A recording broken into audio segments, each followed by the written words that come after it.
Luke, go ahead with your question. So I was looking actually at Yoma 5a. It says, isn't atonement accomplished only by the sprinkling of the blood, as it is stated?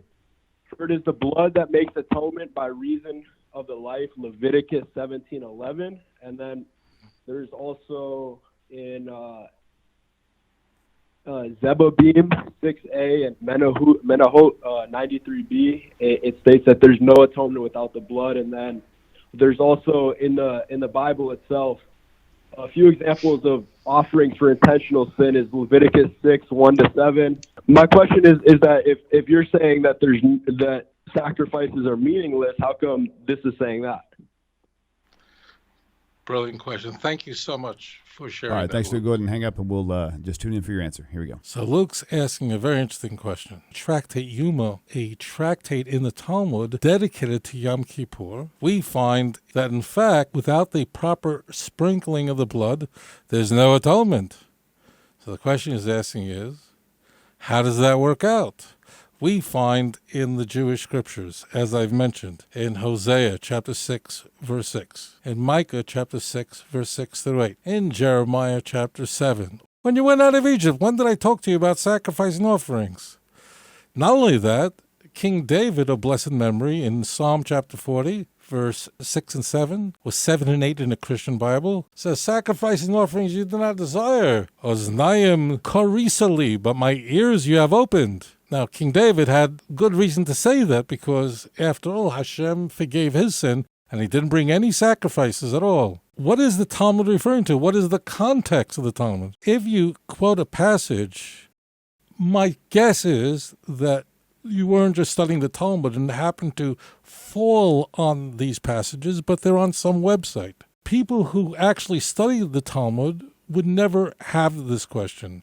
Nothing wrong, nothing personal. But as it turns out, the context is determinative. The Talmud is not saying that for all sins you must have blood, and blood is the only method of atonement, and without the shedding of blood there is no atonement.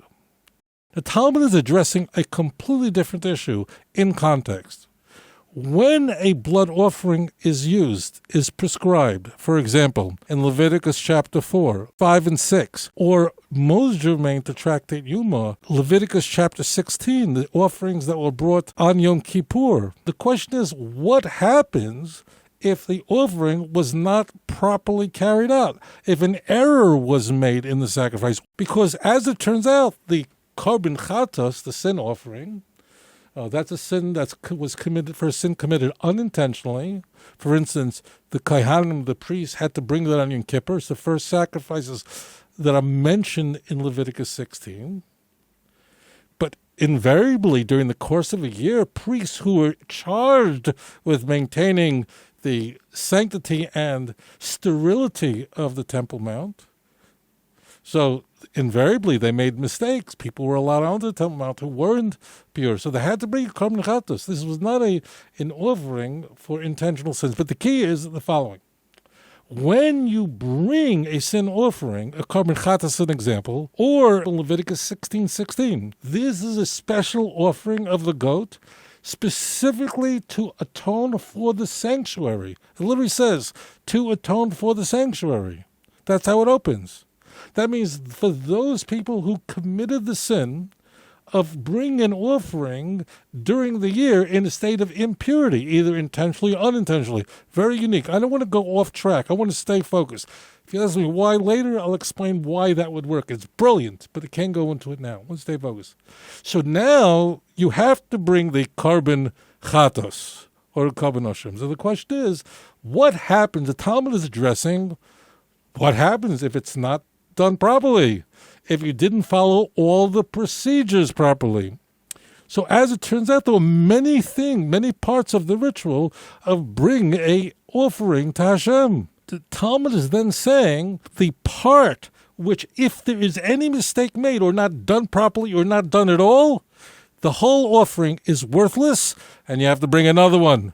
It's not kosher, it's not acceptable. What is the part of the offering that must be done perfectly, without mistake? That's what's called the avodas hadam.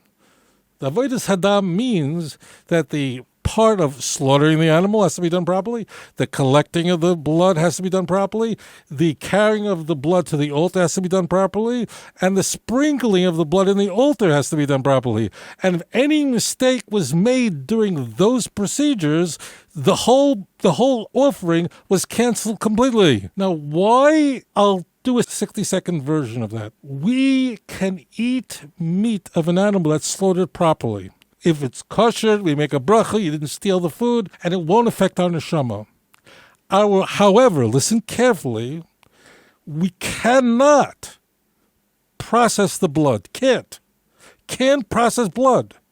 Only an altar could do that. And that's why if you look at Leviticus 17:11, it says, on the altar, and Jesus didn't die on any altar. But I just want to explain what's going on. We can't process blood. There's no way that we can drink blood, that we can go unaffected by that event. That's why this is one of the commandments given to the children of Noah. See Genesis chapter 9, where they're warned when the children of Noah are told that they can eat meat, but make sure that there's no blood in the flesh. That you can't do. Your body cannot... Your soul cannot process blood. It can't and will damage you. You have to have a context. The context is, if you're bringing a sacrifice, it is the blood which affects the atonement. It doesn't mean that without the shedding of blood, there's no atonement. That's Hebrews. There's nothing like that in the Jewish scriptures. Now, of course, Hebrews 9:22 misquotes Leviticus 17:11, of course. And people who read Leviticus 17 who are not... Look, I'm going to say it. I hope I don't offend. I don't want to offend. But Christians don't read Leviticus 17:11 in context. And if you're not sure, you could believe me that Christians are running to the Bibles now to look it up. And it's a shame. Because if a verse is verse 11 in Leviticus 17, what happened to verse 10? What is it talking about there? The context has nothing to do with atonement. The context of Leviticus chapter 17, verse 11 is eating blood, namely its prohibition. Go back to Leviticus chapter 17, verse 10, where we're introduced to the prohibition that a person is not allowed to eat blood. The only thing you could do with blood is you could put it on the altar to make an atonement when that's the prescribed offering.